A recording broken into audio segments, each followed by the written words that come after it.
Sino ka nga ba? At paano mo masasabi na ikaw ay naiiba? Ano nga ba ang papel mo sa mundong ito?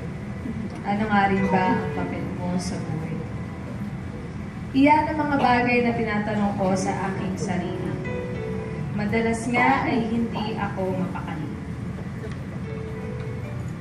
Sa dami ng buwabagabag sa aking isip, may mga oras na sumasakit na ang aking dibdib.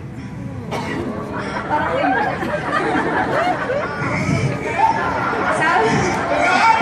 Sabi ng iba ay hindi ikaw ang karapat-dapat. Humanap daw ako ng iibig sa akin ng sapat. Kaya dapat daw akong maging maingat. Pero sino ba sila para magdikta kung sino ang nararapat? Naan kong ako ay takot na mahulog sa isang tulad mo. Ngunit alam ko na darating ang araw na kinatatakutan. Pero ano nga ba ang gagawa ko? Tila ang loob ko'y unti-unting nahuhulog sa iyo.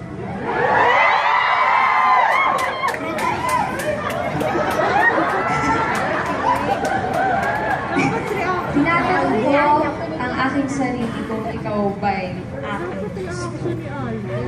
Ngunit ang isip ko'y nagsimulang managhan. Maaaring hindi ang bulong ng isipan. Pero nararamdaman ko ang sigaw ng puso ko. May mga oras na isip ko'y bulong-bulong. Sapagkat hindi ko na malaman kung alin ba ang totoo. Hindi ko kailanman pinlano na magkagusto sa'yo.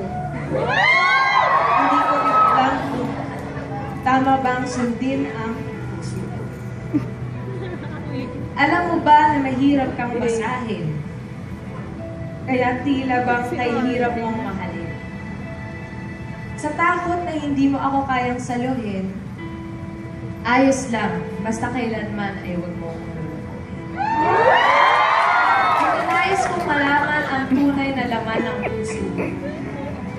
At magbaka sakali kung pangalan ko ba ang sinisigaw mo.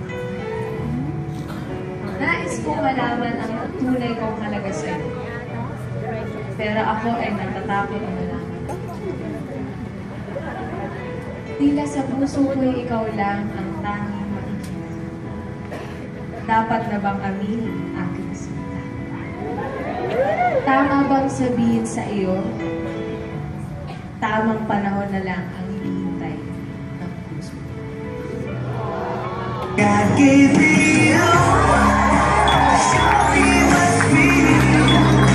When there's more to life than just eternity.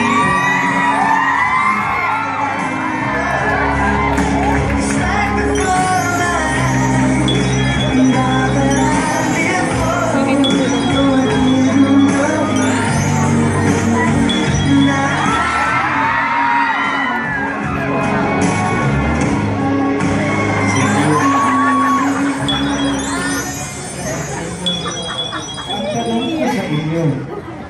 Serye pa ba ito?